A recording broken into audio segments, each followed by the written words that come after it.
All right, welcome to another episode of the Freezin for NFC North Podcast, episode 34, Week 6 review, Week 7 preview. Packers are grounded by the Jets, Vikings sail to victory, and the Bears fall short. And the Lions, hey, they didn't lose, so there you go. Well, once again, we are welcoming our Vikings guest, Shelby. Welcome back. How are you doing? Thank you so much. I'm doing all right. Doing all right this week, yes. And one team we know is doing all right because they didn't lose. John Macaroon, welcome for the Lions. How are you doing? Yeah, real good day today. Nobody got hurt for the Lions at practice, so it's a good day for the Lions after their bye week. And you're joining us from where again? What's your podcast? Currently, I write for SI.com, Fan Nation, and I podcast with the Detroit Sports Podcast Network. Perfect. And also welcome Coach T for the Bears. How are you doing? What's going on, everyone? It's Absolutely. Gonna be fun. Let's get to it. Let's do it. And where can everyone find you again? Chicago Bears 360 on YouTube, and then you see Bears 360 _ Coach T on Twitter. Awesome. I forgot to say where Shelby's. Hopefully, she's. You have a line of Vikings where hopefully eventually you get NFC North. You'll branch into the Bears, Packers. Probably not Packers though, right?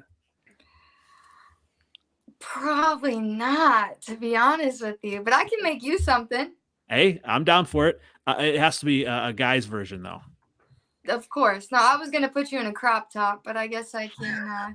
Nobody wants to see that. Nobody wants to see that. And speaking of, something that nobody thought they would see, we'll just kind of get into it. Obviously, we don't have a Packers guest right now, but I mean, we can kind of react. We look at that Packers game. They were grounded in the second half at Lambeau.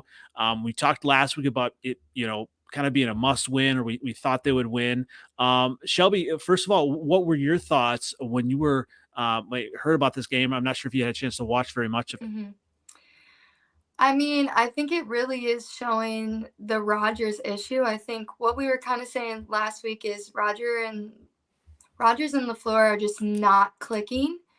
I think that they're doing too much. I think that they need to chill out, take some time, and just actually focus on the ball game rather than being flashy. I think that's where they're kind of struggling at this point because Rodgers is so used to being able to chuck up the ball.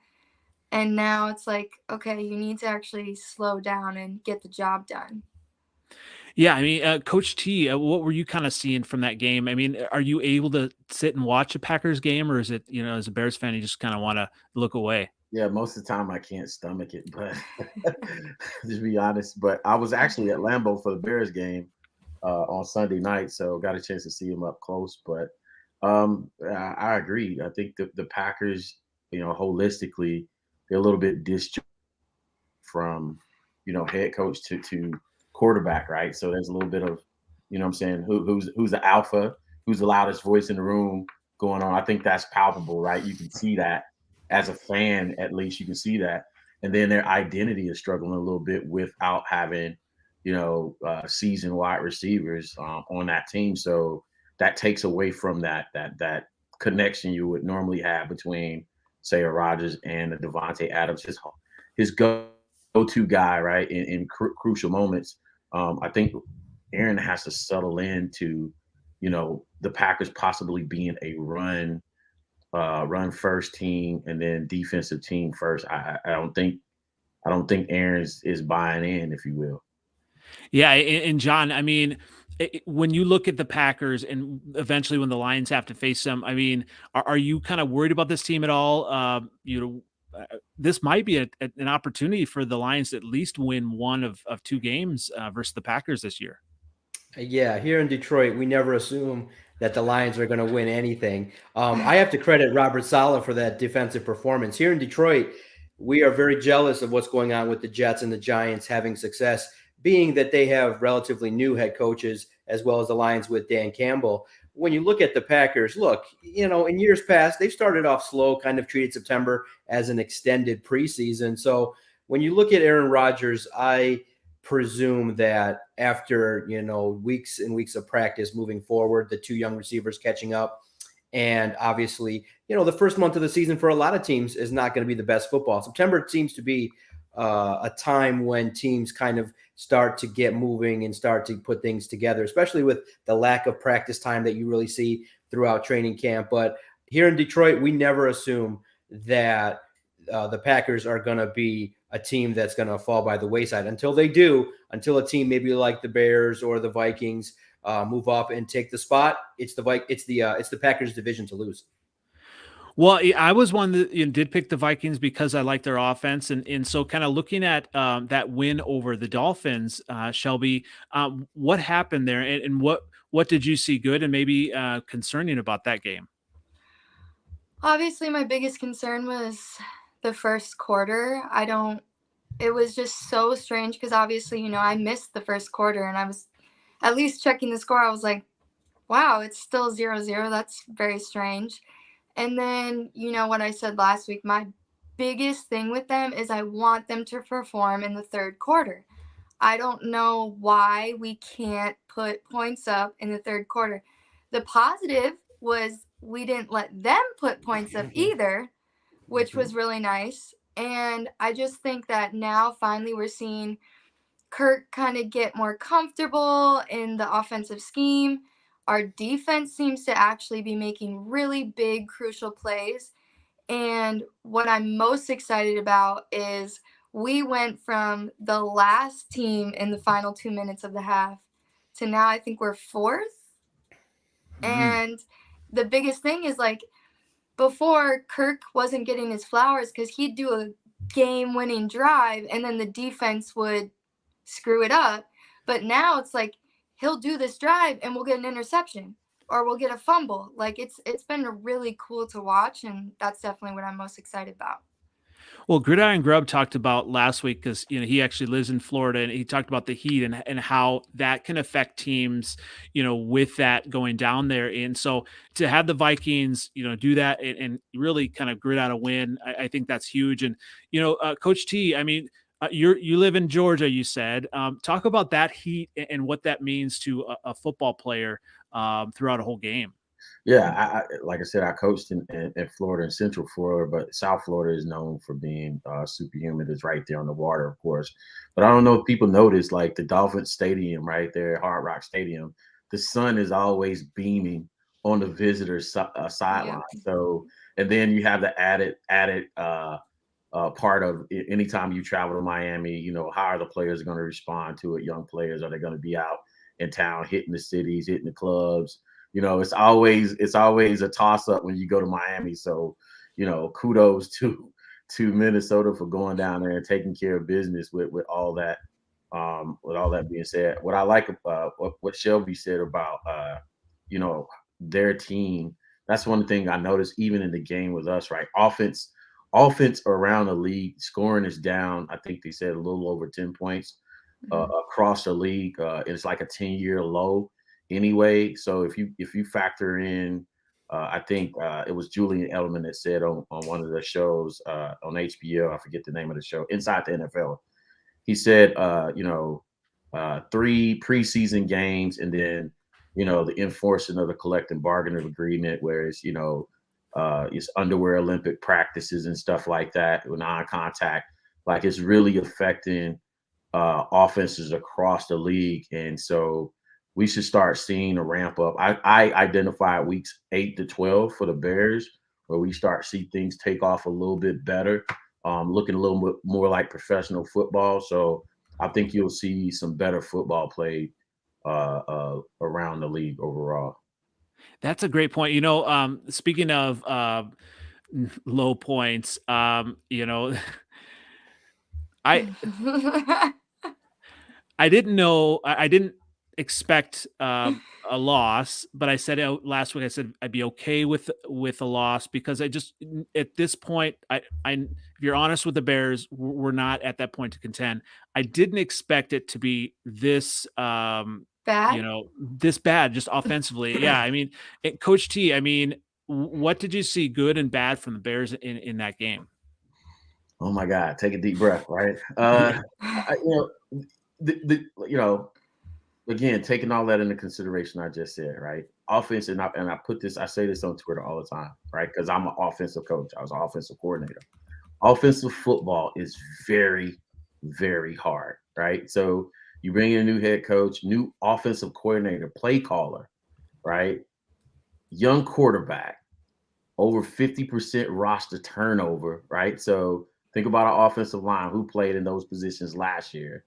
And then you have a whole entirely new language you have to learn. It's like if you're going the language arts route, you're doing the advanced version of language art, and then if you're comparing it to math, you're going from basic addition and subtraction, trying to learn pre-cal, right? That's offensive football, and you really have to start and build a solid foundation, and you ramp up as the season goes. So as far as things I thought they did good, I was pleasantly surprised the first 3 games, even against the Green Bay Packers, the game I was at. I like our run concepts, right? I love installing myself run concepts. I love power football, where you put a fullback in the game and you're pulling guards and you're pulling tackles. I liked our zone concepts. I like how Luke made use of that. I think we've gone away from it a little bit during the Thursday night game. One of the game plan I identified that he could use is get on the perimeter game, right? Get the toss sweeps, get the off tackle plays. He does things great in spurts. Luke does. I just don't think he has his niche yet, right? With this team, he hasn't dialed into his thing, right? So you'll see him do a quick three-step drop game, a pass that's successful. I just don't understand the concepts where we have to be in 5 and 7 step drops, long developing plays when we don't have the continuity yet. I want to see us go to a quick West Coast style offense where we getting the ball out of Justin's hands fast and we're relying on the run game, and we take the shots when they're set up, like plays. That's the other criticism. My focus has been on Luke, not Justin, not on the offense, not on the defense, it starts with Luke. And the growth has to happen with Luke before it goes to the players. So I want to see him set plays up. Like you'll see, dare I say, the Vikings play. You'll see other teams play, and you'll see a play where they run earlier, right, in the game, and you'll see a play that comes off of that play. It was set up. You're writing the script as an offensive coordinator. You're telling the story.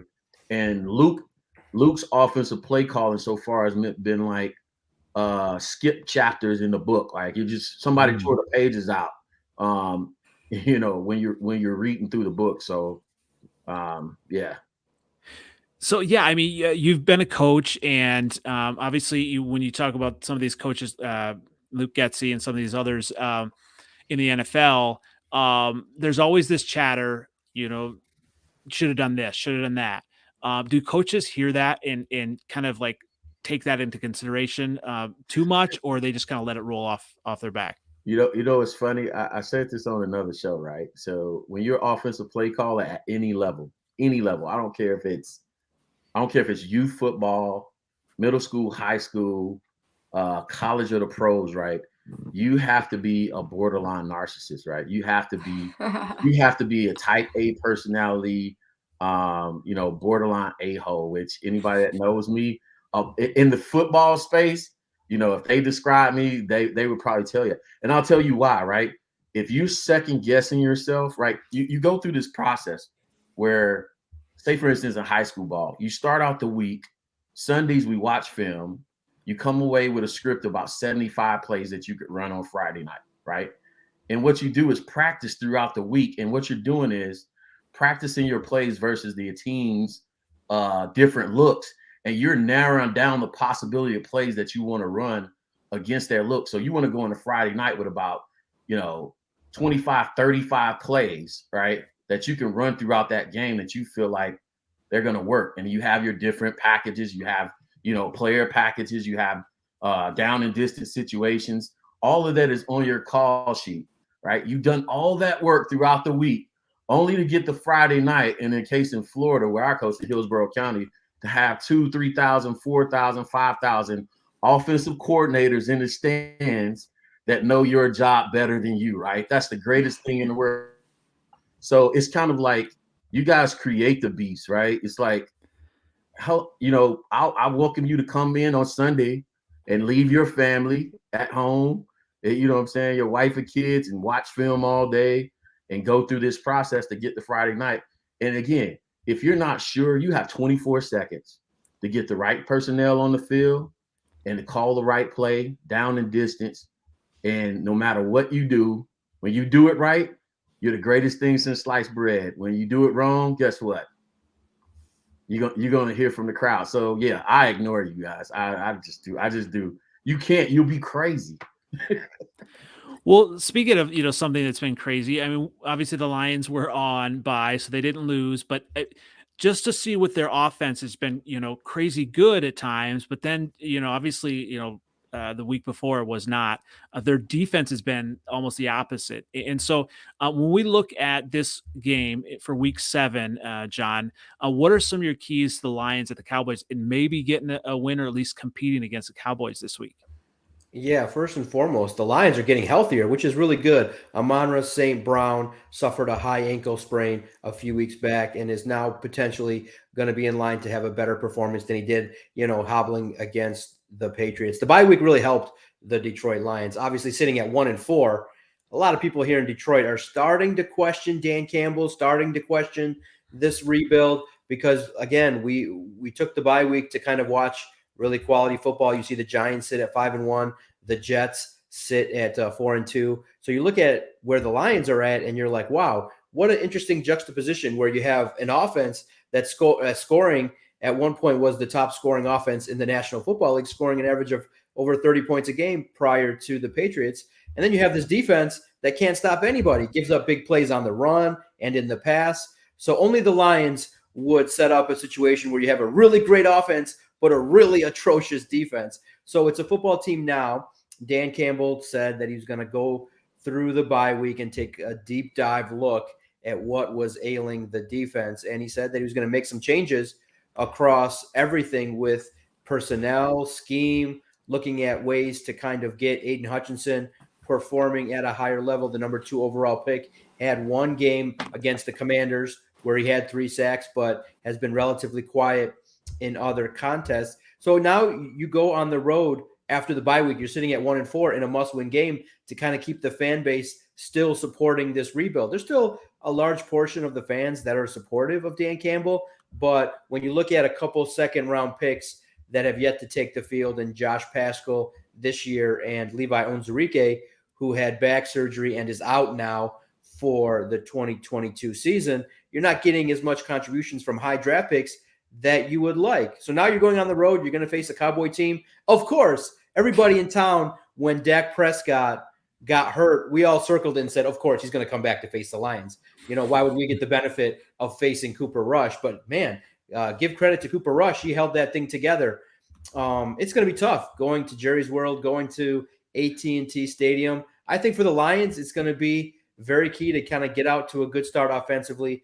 Offensive coordinator Ben Johnson, I think, has got this thing rolling in a way where he feels confident in Jared Goff in the run game. Really, I think the Lions are going to look to establish the run early with DeAndre Swift and Jamal Williams. The way in which the Lions can compete against most of these teams is probably – now what they've been doing is they've been scoring at a high clip, but I think what they want to do is kind of slow games down and give the ball to DeAndre Swift, eat up a bunch of clock, and not let Dak Prescott and the offense that is going on, the quality that the Cowboys feature, kind of keep them off the field. And then for me, I think the key is that offensive line has to rebound because they had really a poor performance against the Patriots. Really, Bill Belichick was able to take advantage a little bit of the offensive line of the Lions, pressured Jared Goff, forced the strip sack fumble. So you got to, for me, you got to be able to kind of make sure that Micah Parsons does not blow up the game plan for the Lions. And I think that this is going to be an interesting, maybe a game, featured on CBS that could be very entertaining back and forth. Two teams that at times lack a little bit on defense. You saw what the Eagles were able to do to the Cowboys, but I think the Cowboys, that was an anomaly. Dan Quinn's going to see that performance where he goes, whoa, where did all these missed tackles come from? I think they're going to look to rebound and maybe take out some frustrations against the Lions. It's going to be tough, But I think if the Lions can slow the game down a little bit, limit the possessions of the Cowboys, hey, it could be a very interesting kind of contest. But I'm very excited to see how the Lions rebound after changing some things up at practice, because this is a football team. If they go 1-5, the fan base right now is noisy. It's going to be even louder and more disgruntled if they lose this one. Well, yeah, and so my guy Ronnie Eastham at the Mafia Cast, Bills fan there, he's wondering about the Detroit fan base. Are they confident in Goff? I mean, are you at least think he's competent enough now after seeing the first few games that he can run this offense? It's a great question. You look at it, and here's the really intriguing part about Jared Goff. This is a quarterback that's not really one of the bottom tier quarterbacks, but he has these limitations that make it very much frustrating to get behind him. Look, this offseason, he worked extensively with Ben Johnson, the new offensive coordinator, and they looked at Rams film, and they put together a scheme that reflected a lot of the things that he does well. They built basically the football team around him with a great offensive line, solid run game, and wide receivers that I think played to his strengths. Now, the problem is, which frustrated Sean McVay and kind of started to break apart their relationship, is Goff plays well in certain spurts, but then at the key moment, for whatever reason, the inopportune turnover takes place. He already has multiple pick sixes this year, turnovers and interceptions at inopportune times. So while, yes, we like the offensive scoring production, if the talk lately in Detroit now has been with the 1-4 start, let's take starting to take a look at the draft a little bit, maybe looking at a franchise quarterback, because the Lions in 2023, they have 2 first-round picks. So here in Detroit, it's a constant debate and battle. Most people, I believe, feel that Goff is a bridge quarterback, but I think plan A for the Lions is to keep Goff around this year and into next year while he tutors potentially a young quarterback. I don't see Goff being around when the team is poised to win, because this looks like a long-term rebuild, but he's a quarterback that can help, a true bridge quarterback that can help while you wait for your true young franchise quarterback that's a little bit more mobile and a little bit better. I think Goff is serviceable, but he's not the guy that's going to get you to the promised land of a bunch of playoff wins and the Super Bowl, which is what we want here in Detroit. Well, yeah, and when you, you look at the receivers. I mean, the talent is there, and especially now when Jameson Williams comes back. What's the timetable for him in coming back, and what are the expectations easing him into the offense? We ask about the media out there at Allen Park, the team's practice facility. We ask about Jameson Williams every single week. When's he coming back? And the philosophy has been the same. When he suffered the injury in the college football playoff, it was a devastating injury, and the Lions took a risk, traded up to get him at number 12. And now you realize the benefit of having such a great offensive start is the Lions are looking at Williams as a long-term investment. So I had initially thought that maybe potentially he could come back after the bye week, but at this point in time, it's looking like right now the team is potentially maybe targeting Thanksgiving. But the answer that it has been given is when he's ready, he'll return. Today, Dan Campbell was asked, are you optimistic that Jameson Williams will play in 2022? And Dan Campbell said yes, but they're not rushing him back. Even if there's going to be a rash of injuries to the offense, Williams is going to come back when he's ready. They're not rushing him back in any way, shape, or form.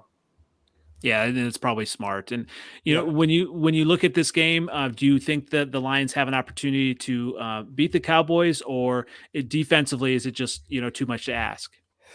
Going into most games, it's tough to predict the Lions to win. It's just it's you have to also recognize it's a rebuild, and now in Detroit, we're kind of coming to terms with the fact that it was a planned rebuild because of the fact of the history. The Lions haven't won anything. The fan base and the media are very impatient. But when you look at it, the Lions have taken risks on a bunch of injured players. When you draft Jameson Williams, it should signal to a lot of people that the team maybe is not ready to win just yet this year. So I think that's kind of coming into reality for a lot of people that, you know what, Brad Holmes, Dan Campbell, the ownership, they've kind of decided to kind of play this long-term game, but it's going to be dangerous in Detroit because the football team just has never really had consistent success. But so far, so good. They've added talent on the offensive line. Amon-Ra St. Brown potentially is the steal of last year's draft. We have a young linebacker in Malcolm Rodriguez doing some good things early on with the defense. It's going to be tough in my mind. You have to hope maybe that Dak Prescott is rusty and that he maybe gives us a couple turnovers. But bottom line, I see the Lions losing probably by a margin of 7-10. Coach T, when you look at a team and see this discrepancy in an offense and defense, I mean, like when you see the different coaching staffs, or maybe the coaching staffs you've been a part of, like if one unit is holding up their end of the bargain and the other one isn't, I mean, what happens between those coaches, Coach T? The coaches, I think it's a little bit unspoken friction. I mean, you hear the coach speak, right? Publicly, you'll say the proper things, the right things, right? But the players eventually, as the season goes, it'll start wearing on the various players. I can't speak for an NFL locker room per se, but you try to take care of what you can control and do what you can, right? I think there's an important point to be made, right? So there's a style of play that you have to recognize as possibly the head coach. There's a style of play and a way to play the game that still affects your ability to win. So case in point, he said, listen, play offense defensively, if that makes sense, right? So eat up clock, run the ball, allow, leave as little time as possible to have the Cowboys on the field, right? You're running the ball, the clock is running, right? You're throwing the ball, the clock is stopping, right? So you want to have long, sustained drives, and then you want to speed up the clock of the opposing offense. When they get on the field, they feel desperate, as if they have to drive down quick. You want to put them in end-of-quarter situations where they haven't had an opportunity to practice that stuff. But as far as the fray of the locker room, the good teams, this is what they'll do. They'll mind their business, right? They'll play their side of the ball. They'll worry about what they can control, and they'll play a team game. The bad teams, they'll start to fray apart, especially towards the latter part of the season, and you'll start to hear the locker room frustration and stuff like that start to spill out, and so on and so forth. Well, I'm going to give this one to you, Shelby. So, talking about, some of that friction and maybe really finding out what the Packers are. What are your thoughts? I mean, and maybe a lot of people now still are kind of on the Packers bandwagon saying they still can win the division and, in all of this. And as a Vikings fan, what are your thoughts on the Packers, going forward? I mean, do they have a path to the division now the Vikings really have a good lead? Obviously, as watching the Packers, like since I've been alive, again, for 20 years, they've been a very lucky team, especially in the regular season.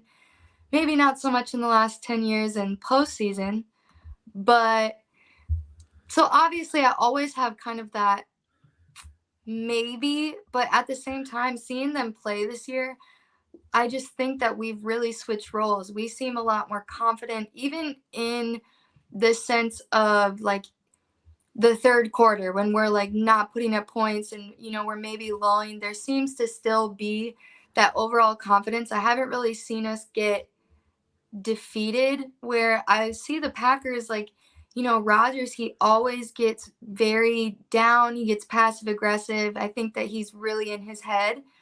And I think that this year has kind of shown, everyone uses the term clutch quarterback, right?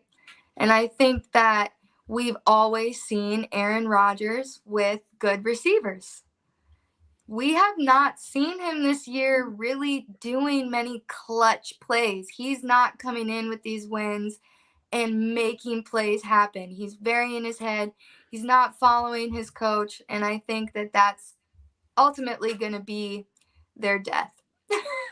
Well, yeah, in this game too. I mean, Coach G, we can talk about this too. I watched, that front of the Commanders. I mean, they're tougher to run against, and the Packers needed to establish a run to really make something happen. And when I look at this game, I mean, this could be a turning point one way or the other for the Packers. You know, if they lose this game, it's really going to be, I mean, it's a tough schedule. You're going to look at their schedule here. I'll pull this up, but if this has to be a must win for the Packers. And I want to pull up some comments here. They had, as a Bears fan, it's nice to kind of sit back and watch the Packers fan base fight. Tang Yang said if Packers actually lose or tie, it's time to pack it in for the Packers. That's awesome. And obviously our guy, Rev Trev, trade Rodgers tank this season. You know, it is not as a Packers fan, as a Bears fan. I love to see this, but you know, what, I mean, Coach T, what do the Packers have to do to turn things around? I mean, honestly, they have to buy in. They have to be a run first team to me. Like there's no substitute for experience, right? So the old coaching adage, right? It's not about it, at certain points, right? It doesn't become an issue of X's and O's. It's about the Jimmys and Joes, right? So who is he throwing to? Who's the one guy that Aaron can depend on at a clutch time that he can go to and depend on that guy to be in the right spot and then make the play at a clutch time, right? He doesn't have that game. Now, against us, he picked on us with what's the old guy, the receiver, the slot guy name? I can't remember right Randall now. Cobb. He used Cobb to pick on us and Watson, right? So he was doing some experimentation after the first week. C. Watson, which we kind of lauded over and lusted over during the draft, dropped a big pass the first week of the season, the first 2 weeks of the season, and then they came back with us. And you know, he went to Watson and kind of ate us up with Watson in the slot. Those are kind of older players, right? Dobbs, which I really like coming out of the draft. Dobbs is a young guy. Watson is a young guy, and they just don't have that connection with him. The strength of this team is the two backs back there, whether you're throwing it to them out of the backfield or you're running it with them, right? So same game plan as I said with us. They need to go and play the perimeter game versus the Commanders. Don't run into the teeth of that defensive line the way we did, which I couldn't believe, right? We're just running it right down the middle. No, you run off tackle. You run the quick toss plays, the pin pull toss plays. You get onto the perimeter with those young guys. Go to the quick screen game, right? Don't try and get the ball down the field on 10+ yard chunk plays. Get the ball into those young guys' hands. Let them feel and touch the ball and get up the field on some quick. You have to build those guys' confidence, kind of like what we're going through with Velus Jones Jr., right? Mm-hmm. He doesn't need to be back returning punts right now. He needs confidence. So he needs the jet sweeps. He needs the quick screens, right? Notice he's performing well on those plays. And then you build them up. This is the NFL, right? So let them run the ball off tackle and don't put themselves in the long third and long situations where that group gets to pin their ears back and go after them. Because if they do, it's going to be a long day. Well, yeah, and John, when we look at the Packers schedule the rest of the way, I mean, what are your thoughts on this team as well? And if they can't, beat the Commanders, it's going to be kind of a tough road going forward. Yeah, you look at what's going on with the Commanders. What a mess in Washington. Obviously losing the quarterback with ownership. Now you go on the road this Sunday to face the Commanders team. I'm interested to see how Taylor Heineke plays, obviously getting back into the mix. You look at the Lions, they had an opportunity to play Washington, but they were able to kind of get pressure and were able to kind of do some things against that offensive line. So I would expect the Packers to kind of rebound. And you guys asked the question about the Packers, sitting at 3-3. I look at it and you said it. You guys said it. You guys gave the formula. I think that Aaron Rodgers needs to rely on the run game and rely on Lazard and the other veterans wide receiver. I do believe the young wide receivers will come along. You got to remember that the Packers offense led by LaFleur has had success in the past. And so, yes, I think that Aaron Rodgers is grumpy and not happy, because obviously when he expects certain receivers to be at a certain spot at a certain time, and when they're not there, he's going to be very, very frustrated. But I don't think that it's going to derail the season. I think quickly that a get-right game against a Washington team, potentially now moving forward, the test is going to be Sunday night against the Bills, but you look at their schedule. Okay, the next couple of games, you then come back November 6th, you play the Lions at Ford Field. That typically is always a get-right game for Aaron Rodgers. Then he goes, returns back to Lambeau and plays the Cowboys. That'll be entertaining. Their schedule gets a little tough. I could see them being 500 by the time they faced the Eagles on the road in late November. So it's shaping up to be probably around a 500 season, 9-8 for this young football team at this point in time. But you never know. I never discount Aaron Rodgers because of the fact that, the talk was, that the offense needs to kind of simplify things, need to go back to the drawing board and handle business. But I think first step, get a win against the Commanders, and you can keep things moving and keep your season afloat. Yeah, I say this all the time. It's so interesting how the narrative can change so quickly. Yep. Aaron Rodgers gets that benefit of the doubt because he's done it before, but pretty soon we're just kind of, especially in the playoffs, or maybe through the rest of the season, if he doesn't do something with the receivers, he may not get the benefit of the doubt. And maybe in a fan's perspective, they're not.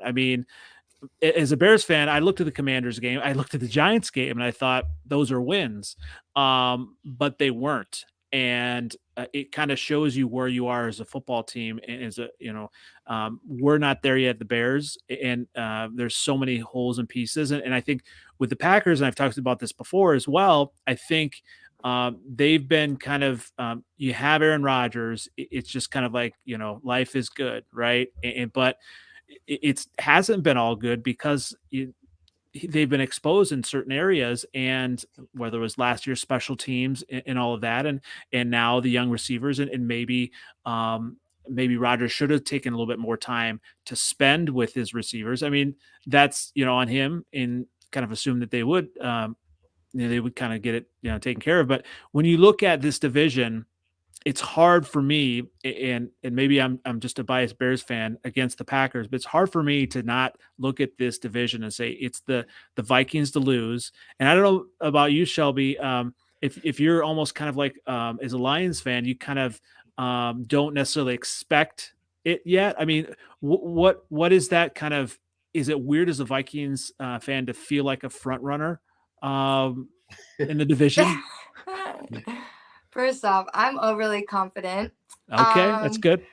But honestly, yes. I really kind of have been waiting for it to drop. As confident as I am and as big a fan as I am, I do kind of expect, anytime people talk shit, I'm I'm not really expecting to make it to the Super Bowl, I just want a good game. But it has been that thing where 4 wins in a row. That hasn't happened since 2016. But again, you look at 2016 and that went embarrassing really quick. So it's kind of one of those things where the main thing I'm excited about is us being 3-0 in the division. Mm-hmm. The 5-1 is great. But at this time, seeing all of you guys lose last week, well, other than the Lions, but I'm watching that and I'm like, okay, maybe we are just, at least for the division, I'd be happy with that, Yeah, and obviously you're not going to lose this week with the bye. That's a good, good opportunity to get healthy in some areas. If you look coming out of the, go ahead. Oh, I was gonna say, going into the bye, I think that we're coming off a 4-game win, number one. I think it's really going to give us some time to sit down, watch film of the last couple games, and just gather those missing pieces. Because really, you watch these games and you see this is a good football team. You see we have weapons. We are stacked. And it's just these little tweaks that could be made, and we wouldn't have those close games. So, because when we get moving. We're having, 75-yard drives, 76-yard drives, and they're just so seamless, it seems. So I think it's going to be really good to kind of sit down, gather everybody together. I do, again, O'Connell, I think that he is really great, and I think that he's really bringing everyone together. So I think this bye is going to be good. Going into a Cardinals game too, I don't really see them as much of a threat. I'm more worried about the Bills. D-Hop's going to be back though. That's the thing. I can't wait to see him on Thursday versus the Saints. I mean, that's going to add something. And now obviously trading for Robbie Anderson, that's going to be interesting to see that offense. And that's a team that maybe can take off offensively. So that might be an interesting test coming out of the bye for the Vikings. Exactly. Defensively, do you think the Vikings have enough to really kind of take it to that next level? Because offensively, I feel like they've got all the weapons, but defensively, do they have enough? These last 2 games, I've seen it. With the Lions, I was embarrassed. With the Eagles, I was I left. I could not watch the second half. But these last 2 games, I've really seen, I told you, I think it was a couple weeks ago, but all they need is confidence. These guys can make plays, and half of the defense is vets. I think that my biggest concern right now in the defense is that Danielle Hunter is not playing the way that we all know he can. And if he were to step up, I mean, Zadarius Smith is doing the best right now. And if we can have him step up too and start blitzing more, that's going to be good, because that's going to take off the pressure on the corners. And, our corners are our main thing. I think Booth is coming back, so I'm excited to see that. But yeah, I think that we're making big plays. It's just a matter of actually having it be consistent, which I've always said. Well, moving on to the Bears game this week, what are some keys, Coach T, that you see for the Bears at the Patriots, and do you expect them to compete or maybe even win this game? I don't know. The optimistic Bears fan in me, right, always wants the dub, but I think the key for Bears fan is to look for small incremental steps, right? So going back to the Commanders game, coming off a short week on a Thursday night, everybody was excited, for the little progress we saw versus the Vikings, and they were expecting this huge leap on a short week. They basically got one practice in, before, and I think again with Luke, he's learning, how much to package into that week, and what to throw into the game plan, and then how to lay out his game plan, and then roll that into calling plays. It's all up to Luke to me offensively. I think it's up to Luke, right? He has to hit his stride. He has to learn from the time off and really dial into what he's done well and what has worked up until this point, right? So I mentioned the perimeter game, the run concepts. He has to get back to that. But I want to see him focus on that short intermediate game. Not so much, in the middle third of the field, but playing, towards the hashes, right? So I keep asking the question, right? Where are the outs? Where are the digs? Where are the curls? Where are the hitches? Where are the slants? Three-step stuff to get the ball out of Justin's hands and into those guys' hands and allow them to make plays. Where are the swing passes, right? Out to the flats. Where are the play action dump offs to the flats or the fullback back off the power plays? Get some of that stuff going and not focus on the big bomb. That's nice. It's cute, right? We got the big bomb versus the Vikings. We got the big bomb versus it's the craziest thing, right? You call it kind of bipolar offensive football to me, right? We're either running the ball or we're going deep, right? That lets you know that's a sign that there's not a good script being written, right? So, and then we have to see what happens with the offensive line coming out of this bye week. So the shuffle that's allegedly happening. Does Lucas Patrick go back to center? Who plays at left guard? Is Cody back? Right? Do we get stability up front with that? And then I think a lot of Bears fans, they don't, when they focus on offensive line play, they ignore the fact that running backs are instrumental to pass protection, right? You got to have a pass blocking running back to be successful in the pass game. Very rarely do teams block 5-man protection for 90% of their pass plays, right? It's you're going to have a running back in there. So I just want to see them play smart, intelligent, competent football, make it competitive, get in there and score in some of those red zone drives and just make it a competitive game. Coaches like Bill Belichick, they're gonna expose rookie offensive coordinators and defensive coordinators, right? So it's gonna be a class for Luke and Alan Williams. It's gonna be smooth. I hope we don't see complete chaos. Like I don't want Bill to beat him up too bad, but I'm expecting Bill to show the rookie OC teach him some lessons, right? What about going with the hot hand at running back? What are you seeing between Herbert and Montgomery? And do you think Herbert will start to get a lion's share of the carries eventually, or is Montgomery still that elite back? Yeah, I love this conversation, right? Because we love to be stat driven and results driven fans, right? But from a coach's perspective, I mentioned this maybe a couple weeks ago. I had a quarterback one time who was less of an athlete, than another kid, right? And people for the life of them didn't understand why I started this kid over the other kid. The guy I started, he knew my offense in and out.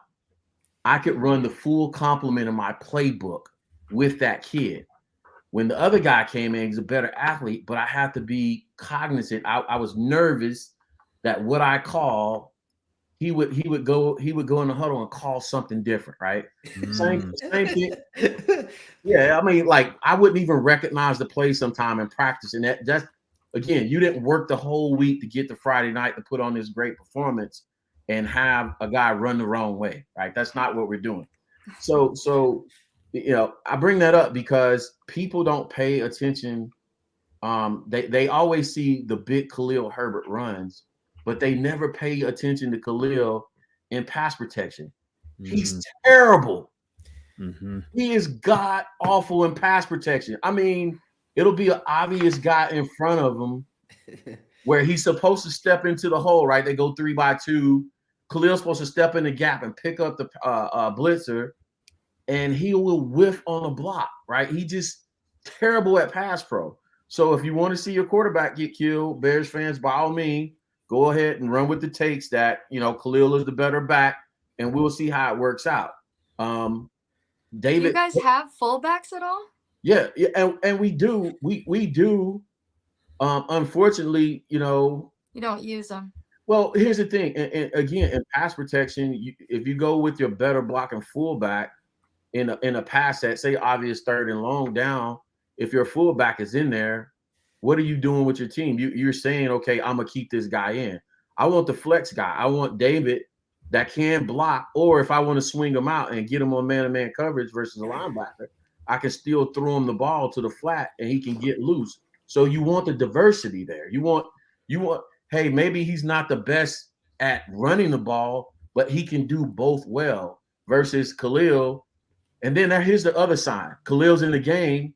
I know I'm giving him the ball, right? So until Khalil learns to do both, he's not the guy. He's not that dude. And all the talk of trading away Demo, you're crazy. Y'all, let's extinguish that. We need to get a blocking. That's why Ebner doesn't play more. He can't pass block. He's a great runner. This actually brings up another, comment or a question. And last week we can maybe talk about this again, Shelby. But last week we talked, we asked the question, who is the best coach in the NFC North, and we can maybe get back to that. But talking about blocking, and I wanted to go with you first, John, on this. I know it's not the Bears, but who has the best offensive line in the NFC North, John? Well, I have to put a vote in for the Detroit Lions. I think that when you see the drastic improvement in the Lions rushing attack, boy, I think Jared Goff has been satisfied. I'm going to ask Coach too, because how is Justin Fields holding up when you don't have an offensive line? You don't have a great pass protecting running back. All I've seen is the highlights of Justin Fields running all over the place. So I'm curious to see your take on where he's at, especially now after, all the pressure and the losses piling up. But I think the offensive line in Detroit has been built really solidly, and we have to give credit because a lot of fans in Detroit really rag on the former regime. But Bob Quinn was able to target the likes of Frank Ragnow, Jonah Jackson, and Taylor Decker, 3/5 of your offensive line.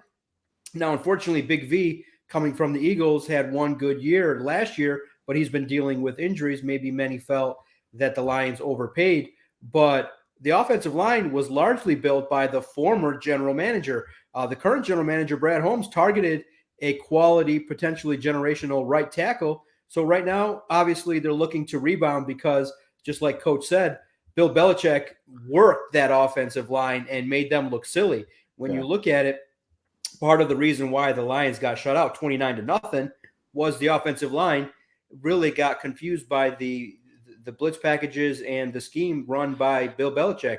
So you look at the offensive line of the Lions, I think that they can get better. They've been relatively healthy this year, moving forward the last couple of weeks, but I have to put a vote in for the Lions to have a really solid offensive line that's going to potentially be around for a long time. I don't know. I mean, yeah, I definitely see they're solid, but Shelby, the Vikings offensive line has been doing pretty good as well, huh? I mean, anything was better than before. I still think, we're getting pressured on 30%, which is still pretty high on our quarterback. And, you watch, even I was at the Lions game and I just kept being like, why does he have so much time? Like what you said about the Bears. You see Fields, he's frantically running. All of a sudden, Kirk is running. Kirk is making run plays because he's like scrambling. But obviously, I've been way happier with Bradbury. That's kind of been our biggest thing this year that I've been excited about. But I think it's really given Kirk more of a chance to sit in the pocket, focus. But also, he seems to be a little bit flustered, so I still wouldn't put us over. I think that's the one thing that the Lions do have. Well, not Kirk. He can't run, but he ran and he got us a first down. So don't blame me. Run good enough. Yeah, exactly. So, hey, the first down and he got us a touchdown. I will take it. Coach T, were you surprised that the Bears didn't invest heavily, more heavily monetarily as well in the offensive line in the offseason? No, I mean, I get the philosophy, right? Ryan Poles being a former offensive lineman, Ian Cunningham being a former offensive lineman, they're betting on their ability to scout and identify what good offensive linemen look like. And then also, right, something I said in the off season for Bears fans, to help them understand, I think the philosophy, right? I think the great franchises build great systems, right? Mm-hmm. Not so much focusing on their ability to, sign the biggest prima donna, high price free agent, but they build systems, they develop players into that system. And then all of a sudden that system develops a star, a household name that we come to know and love because they're performing on the field. Right. For example, up until the last couple of weeks, I don't think anybody would argue that Braxton Jones was a star on that offensive line up until the last couple of weeks, right? A rookie 5th rounder starting at left tackle, mind you. The one position I say you don't start a rookie at is the blind side of your starting quarterback. Yet and still, Ian Cunningham and Ryan Poles have the gonads to say, no, we trust our scouting, we trust our coaching. We're going to plug a rookie rookie 5th rounder from Southern Utah on the blind side of the future of the franchise, and we're going to run with that, right? So Braxton just has to get a little bit better at power set. He's getting bull rush, but the speed rushers, he's been gobbling them up, right? He's been eating the speed rushers up. So I wasn't surprised they didn't invest more. If you look across the board, if we have Braxton, if we have Whitehair playing, if we have Patrick, Tevin Jenkins, and Larry Borum, who I've been pleasantly surprised about. I gave him a hard time after last season. His mother really didn't like me on Twitter after publishing that video, but she'll be okay. What I was really surprised about, though, I've been surprised at the handling of Tevin Jenkins, and I've been disappointed with the handling of Tevin Jenkins. I think he's our most talented offensive lineman. I think he should have started at left tackle, despite, those guys being more better experts than me at football, obviously. I think he still should be our left tackle. And I think the disconnect is this. They want Tevin to be a team player, and I get all that. But I'll say this about coaching, right? And every coach would probably agree with me. You always have that one or two players, right? They're the kid that you have to put your arm around, and they're just not quite right. Like you gotta give them crayons in the coloring book, and you nurture them a little bit more. They might not practice the best. Deontay Johnson is a great example of that, right? They may not practice the best. They'll have kind of attitude problems, but you turn on the lights, right? And they're stars. I believe that's Tevin. I think they just handled him the wrong way. And if they were giving him opportunity to compete and play games at left tackle, we might be even better. So I much maligned our offensive line. I think, again, that still has to do a lot with Luke, right? How you call plays matter. And one of the things that the entire league, we gave Detroit a hard time, right? Or who was it that got beat by Minnesota? I'm not sorry, by the Patriots. The Patriots. Oh, was it Detroit? 29-0. Yep. 29-0.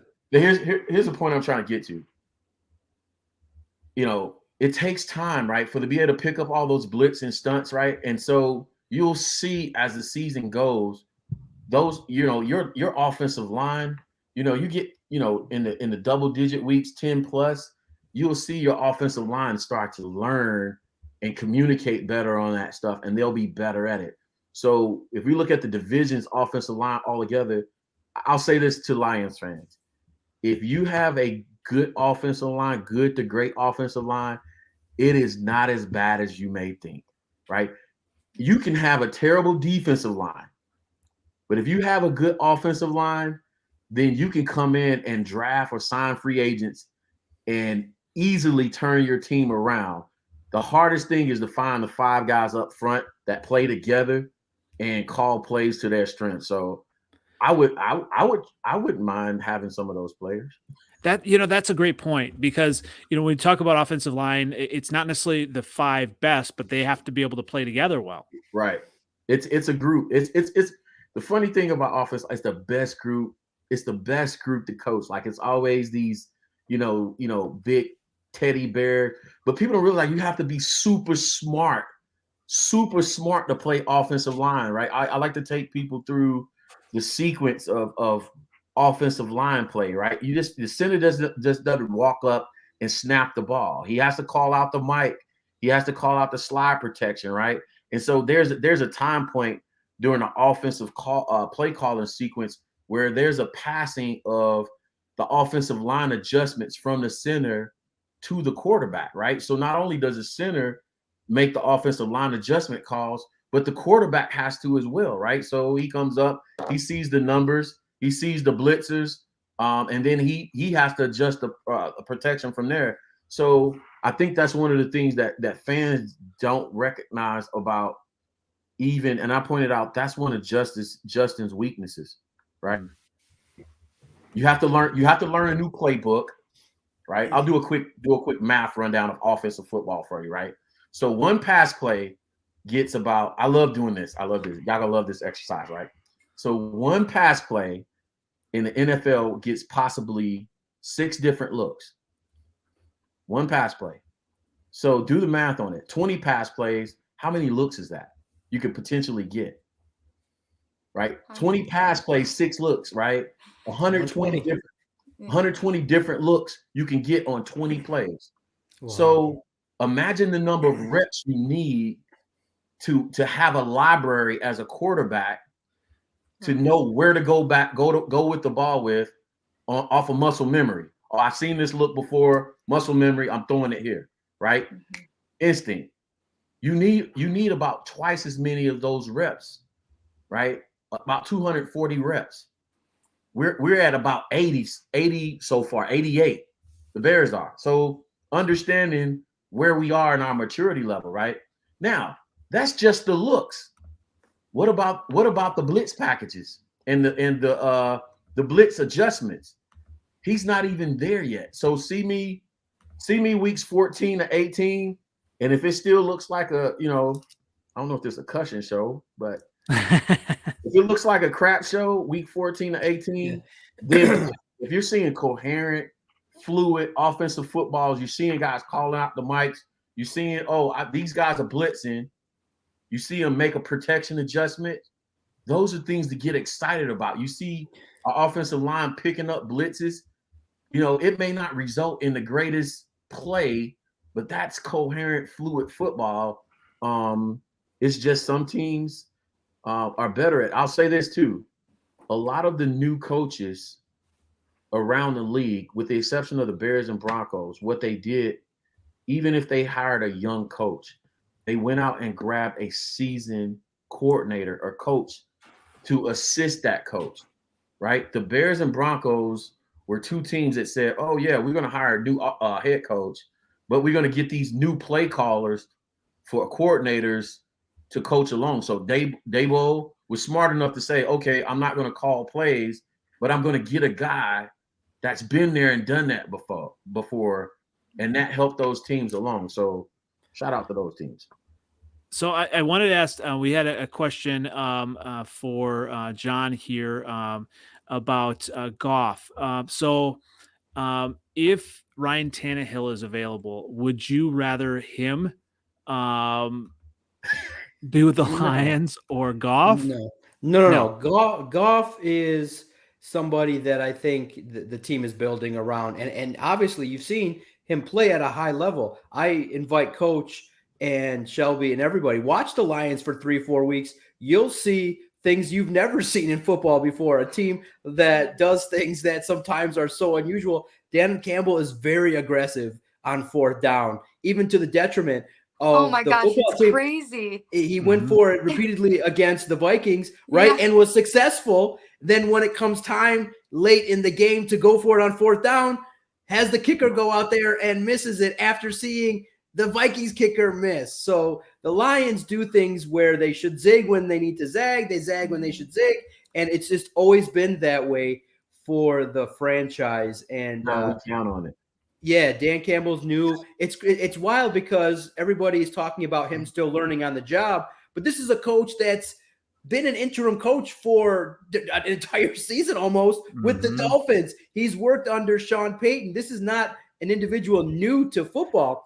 So for us to be talking about his coaching acumen now over 22 games into his tenure is very concerning. I think that the Lions right now are not really suffering from an issue with coaching. I think that they're suffering suffering from an issue with talent. They're suffering from an issue with the coaching staff maybe not putting the players in the best position at times. But with Jared Goff, it's really interesting. It's in the National Football League.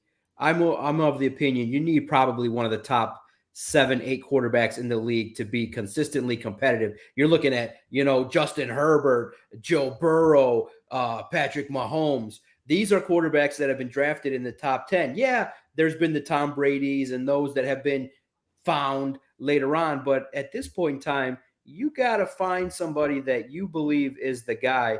And for the Detroit Lions, they just haven't had the top end quarterback the top signal caller in the National Football League. I think Goff is serviceable. And so for Detroit, it's really interesting in that I think it's okay to work with Goff because reasonably speaking, if he'll stay for a reasonable deal, he's not going to ask, I don't think, for 40, 50 million plus. If you can keep him around that 25 range for 2 more years or so, and you can bring up a young quarterback that you draft and let him sit for a couple years, I think that's the best plan because in Detroit, it's set up not for this year or next year, but it's set up with the draft classes that Brad Holmes is going to embark on. I think 2024 is the year. 2024, 2025 are the 2 years that with a rookie quarterback on a rookie deal, you can set up that young player with a lot of good talent on both sides of the football. But the Lions' strength is the offense. That's something that right now has made the games, while they cannot finish games or put it together late, it's still a very young football team, one of the top 3 youngest teams in the league. So they're still working their way through trying to figure out how to win games. But right now in Detroit, Goff is the least of their problems. They got to figure out how to stop teams. They got to get it together on defense because when Shelby was out there watching, she saw the Vikings come back twice from 2 touchdown deficits. That's unheard of in the National Football League. When you get a lead like that, hasn't happened since 72. Yeah. Thank you. Things happen to the Lions that are not supposed to happen. They played well in Minnesota, but not good enough to win. Now it's a good question. Will Dan be there in 2024? I know for sure. Look, he got a 6-year deal. So what that signals is this is year 2. When you trade Matthew Stafford to the Los Angeles Rams for draft capital, you're indicating you're rebuilding for real. Right. So no rebuilding football team in 2 years is going to have a lot of success. The key year will be next year. If Dan Campbell starts to kind of start next year 1-4, 1-5, then I don't think so. But I have to think that it's going to turn around, especially with the weapons and the young talent and adding another 2 first-rounders next year. I think that Dan Campbell has a strong chance to get to year 4 because I think this year, if he can get to 5 wins from last year, then next year kind of get up there into the 6 to 8 win range, then I think he'll be back for year 4. Shelby, what do you think about Kirk Cousins? I mean, obviously, I'm just going to go ahead and put him in the playoffs, right? Whether they win the division or not. Do you feel confident with him in the playoffs to make something happen? I do feel confident. And I've always stood by Kirk. I think that people look past him because I honestly think it's because he's such a nice guy. Like, other than Mahomes, obviously, who's also like sugary sweet, you look at Kirk and it's like he doesn't swear. Like, he's mic'd up and he's like, frick, dang, darn it. Like, he it's like just Phillip Rivers. Yeah, he just doesn't have that like that overly cocky, like Joe Burrow. He's a white guy, but he comes in and he's like just smooth and very confident, where he doesn't come off. But then you watch him play and it's like, again, when he gets moving, he gets moving. I think it's interesting that this year is actually his lowest year, really statistically, which is wild to me because he's really. We missed him. We lost him. Yeah. Go, keep going. No, just saying that he's really been. The one thing I admire about him is he's not like Aaron Rodgers, where he does actually go with his coach's scheme. He plays the ball that they want him to play. And like you were saying, Coach, the biggest thing is going to be coaching. And I think if our offensive coordinator and O'Connell can pick the right plays, because that's the thing. When they pick the right plays, those are those 76-yard drives that we do, and we're moving. So we have such a flow, and Kirk really gets going. He's confident with his guys. He has good relationship with his guys. And I went to my high school rival game today with my dad, and they've been undefeated for 3 seasons. We left at the half. It was 48-0, and it was a team that they've been that good since I was in high school. 10 plus years. There it is coaching. Like these kids, you look at them, they're all average height, average build. There's not one player that it's like, oh, he's going to go play college. It's their coaching, their plays. Like that really is the key factor. And again, that's why I think that this year is different. Kirk hasn't had to do as much because the plays are actually made around him and Jefferson and Osborne. And we just have more situations that I think put us in better chances of winning. I want to say something too about the Vikings game plan against us, right? So ideally, how they approach that game plan, the first 2 or 3,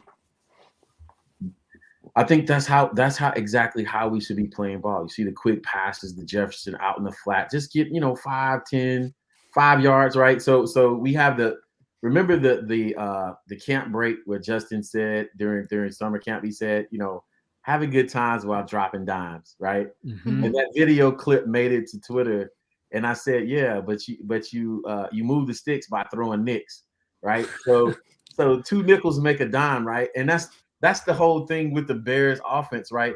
Mm-hmm. We're focused on dropping dimes when we should be taking the nickels, right? We should be taking the nickels. I like to think about our game against the Vikings, right? As bad as those first few drives were, I said, well, the great thing for the Bears defense is the Vikings coordinator has run his complete script successfully. He's showing us all his plays, and he was successful at all it. So it can only go down from here, right? So one of the things I think I would like to see the Vikings, even if they make a deep run, is their offensive coordinator has to have that, okay, I've had 3 successful drives in the beginning of the game, right? My first 25 plays are working, right? Now, can I go off script? To add flair and add on little touches and nuances to what worked to be able to still keep defensive coordinators? Quick thing I wanted to say, because you were referencing, again, coming back to what you're saying right now, Belichick, who is obviously one of the best coaches of all time. You look at Tom Brady, his normal passes, none of them were over, not none of them, but a lot of his stuff is 3 yards, 5 yards, and all of that. This is, one of the best quarterbacks all time. Most would say he's the GOAT. And he's doing that. He's doing those nickels. He's getting where he needs to get. He's not thinking about, he's clutch. If he needs to make a flashy play, he's going to do it. But you're right. That stuff wins ball games. All you need to do is run down the clock and get those first downs. You don't need to be throwing the ball up every chance you get, which is, again, the Packers' issue right now. Well, I wanted to ask you one last question here, Coach T. So, obviously I hear this on Chicago radio all the time. So do you think there's a possibility that this regime moves on from Fields in this 2023 draft class and into another quarterback? That's funny, right? So two things that kind of always funny to me. Fans quick to hit the fire button, right? So I heard, possibilities of moving on from Justin Fields and then fire Luke Getson, right? Okay, guys, if you fire the offensive coordinator, Justin gets his third coordinator in 3 years. So again, he starts. You hit the reset button. He has to learn Pig Latin all over again, and you're gonna have the same problem. So ball coming out slow. Just relish in the fact that you have a great athlete at quarterback, and just enjoy the process of seeing him develop and grow in this city, right? I don't know if you've ever, this came to my mind this week, so I hope it lands. I don't know if you've ever seen the movie Get Up, right? It's a documentary about James Brown, played by awesome movie. Yes, his greatest performance in my period. There's a scene where Chadwick Boseman comes into a ballroom with the band, and he's practicing the band, right? And he's playing James Brown, and he says, guys, what, he asking the band members, he's saying, what is that you have in your hand, right? And they obviously have, the first guy has a snare drum. The other guys have horns. right? And he says no to the guys that have horns. He says, no, this whole band is drums. In my ears, this whole band is a drum. It's not an instrument. The rhythm is everything, right? My hope is that Luke Gessie, somebody would go to him the way, James Brown went to the band and said, listen, what do you have on this team? What are your weapons? And he changes his answer from, I have wide receivers and running backs, to all his skill position players are running backs. Follow me. All your skill position players are running backs. You treat all your skill position players like running backs. You get the ball in their hands like they're running backs, like Shelby says. Okay, I might not be able to throw you a 10, 15-yard pass, but I'm going to get you the ball in a flavor where you're almost like a running back. Quick screen, jet sweep, something like that. So no, don't fire the quarterback. Don't move on. Settle down, fans. Enjoy the process. Go to a game. Have a party. Here's the thing. I'll leave you with this. At the end of this is what I have to learn about football. At the end of the season, regardless of what level you're on, only one team wins the championship at the end of the year anyway. So is it really about, you like to see a Super Bowl in your lifetime? That would be great. But at the end of the day, you know what it's really about? It's about me taking my 73-year-old dad to a Bears game and watch us get wiped out in Tampa Bay last year, right? It's about me traveling, a kid from Gary, Indiana, grew up poor, and waking up one day on a Friday, decided I wanted to go to Lambeau, right? And being able to do that, right? That's what it's about. Enjoy the process, enjoy the experience, enjoy your family and your friends, and let's have fun with it, man. I love that. Absolutely. And I definitely enjoyed this episode. A lot of great stuff. Where can everyone find you again, Coach T? Yeah, I'm on YouTube. We're revamping the show, Chicago Bears 360. We're revamping the show over the next couple of weeks, and then I'm always on Twitter, chopping it up with somebody. So definitely check in and tap into the channel. Absolutely. And where can everyone find you again, Shelby? Shelby tweeting on Twitter, Instagram, and TikTok, and then Aries Archive. The Aries Archive on Instagram is the line of, we do Viking stuff, but we do customs for other teams as well, I guess. Hey, we'll get there with some Bears stuff. I'm excited to see what you come up with. And where can everyone find you again, John? Yeah, absolutely. Everything can be found at Detroit Sports Podcast all over Google, on Twitter at Detroit Podcast. For Lions coverage, check out si.com/NFL/Lions 24/7 coverage, video content, analysis, highlights. Great partnership with Sports Illustrated, Fan Nation. It's a great partnership with the Detroit Sports Podcast. Get to cover the Lions on an in-depth basis and to be part of it. Now, just real quickly, Coach, I have to disagree. Bottom line with football, it's all about winning. And for the Detroit Lions, they never win. They never win. So I'm of the opinion that you can't have fun if you're losing. Hey, tell me to sign but my boy. It shows you're a real fan. It shows you're a real fan. If you're competitive, you got that juice. You hate to lose more than you do enjoy winning. And for Detroit fans, they're looking for any avenue of moving this thing forward. And we're all putting eggs in the basket of Dan Campbell and Brad Holmes because of the fact that he's likable, very easygoing, really honest with the media, nice individual, knows his X's and O's. But bottom line, you got to be able to, at the end of the day, win the darn game. And Detroit has seen every which way to lose. And if there's a fan base in the NFL universe that deserves winning more than any other fan base, it's Lions fans. So bring some karma towards Detroit, all you listeners, podcasters, content creators. Just say a little prayer for the Lions, because we don't win anything and we lose all the time. And guys, one playoff win since 1957. Jeez. Now, Shelby, I'm going to say this. I said this for the Vikings a couple weeks ago. The Lions are a team that I definitely want to see in the playoffs. I definitely want to see them in the Super Bowl. And unlike the Vikings, the Lions are a team that I would love to see win the Super Bowl. So, unlike, why'd you put that at me then? Well, we talked about that last. Nice. I had you on the string. We want all the support. I had you on the string a couple weeks ago saying, playoffs, Vikings, and then as long as they lose the Super Bowl, I'm all right with that. Okay, one more question. Just about the Lions then. Would you rather be like Joe Burrow and win a playoff game, get to the Super Bowl and lose? Or would you rather just get to this or not get to the Super Bowl at all, but see them win every other game?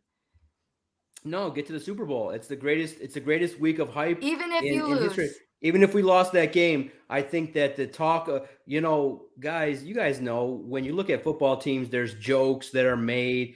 The Lions, they have a saying here called SOL, same old Lions. It's a football team that hasn't really had success in any kind of way. It's known as an organization that has been futile. Things like you saw, where you have leads, you play well, but at the end of the day, you lose the football game.